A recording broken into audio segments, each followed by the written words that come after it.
बेअदबी का मेला। हामिद मीर अपने नए ब्लॉग में लिखते हैं कि बेअदबी और गुस्ताखी में एक मामूली सा फ़र्क है। ये फ़र्क मुझे लाहौर में मुनक्किद होने वाले पाकिस्तान लिटरेचर फेस्टिवल में समझ आया। यहाँ हमारे बुज़ुर्ग अहले फ़िक्र और दानिश हुक्मरानों के बारे में हल्की फुल्की बेअदबी करते रहे, लेकिन नौजवान गुस्ताखियों पर उतरे हुए थे।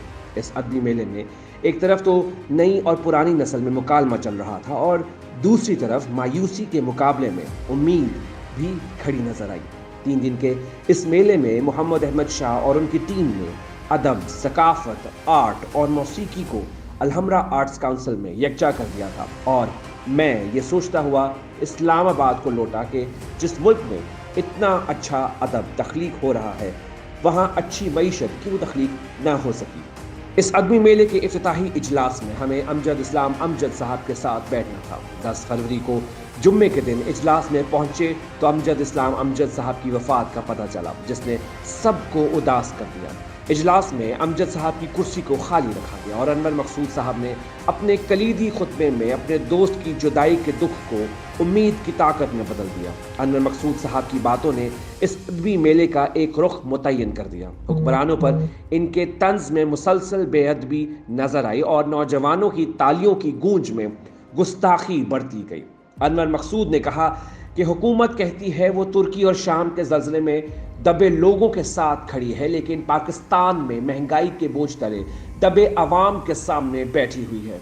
आगे चलकर फरमाया कि मैंने हमेशा अपने कपड़े खुद ही उतारे हैं, लेकिन जब लाहौर आ रहा था तो खदशा हुआ कि यहाँ तो कोई और ही मेरे कपड़े उतारेगा, क्योंकि पंजाब पुलिस को बुजुर्गों के कपड़े उतारने का बहुत शौक है। इस जुमले पर तालियों की गूंज गैर मामूली थी और मुझे महसूस हुआ कि पंजाब पुलिस को एक इस्तारे के तौर पर इस्तेमाल किया गया। सामाईन को समझ आ चुकी थी कि बुजुर्ग मज़ाह निगार का इशारा उनकी तरफ है, जिन्हें अपनी इज्जत और एहतराम कायम रखने के लिए नए नए कवानीन की ज़रूरत पड़ रही है। इस अदबी मेले में नौजवान हजूम दर हजूम शामिल हुए। मैंने बहुत से नौजवानों से बातें की और इनकी बातें सुनी। कुछ नौजवान अपने मुस्तकबिल के बारे में मायूस थे, लेकिन हैरत अंगेज तौर पर अक्सरियत बड़ी पुरउम्मीद थी। पहले तो ये एहसास हुआ कि नौजवानों के पास उम्मीद कायम रखने के अलावा कोई दूसरा ऑप्शन नहीं, लेकिन फिर एक PhD खातून से मुलाकात हुई। नौजवान खातून ने गोद में अपना बच्चा उठा रखा था और बता रही थी कि मैं फ्रांस में बहुत अच्छी जॉब कर रही थी, मेरे बच्चों को वहाँ की शहरियत भी मिल सकती थी, लेकिन मैं पाकिस्तान वापस आ गई हूँ ताकि जो फ्रांस में सीखा है इसे पाकिस्तान में आजमाऊँ। मैंने महसूस किया कि जो नौजवान किताबों के स्टॉलों के आसपास मौजूद थे और किताबें खरीद रहे थे, उनकी सोच बड़ी दो टोक और शफाफ थी, लेकिन जो सिर्फ घूम फिर रहे थे वो कंफ्यूज भी थे और मायूस।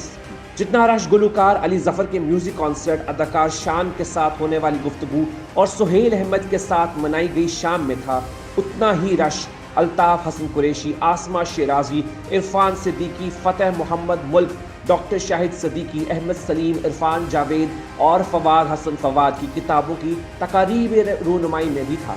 भगत सिंह पर मुस्तनसर हुसैन तारड़ की किताब मैं भन्ना दिल्ली दे कंगरे की मकबूलियत देखकर अंदाजा हुआ कि नौजवान पंजाबी अदब की तरफ वापस लौट रहे हैं। इनका हीरो एक गुस्ताख बागी है। फवाद हसन फवाद की किताब कंज कफस पर मुझे भी कुछ कहने का मौका मिला। फवाद साहब ने ये किताब इमरान खान के दौरे हुकूमत में कैद के दौरान लिखी थी।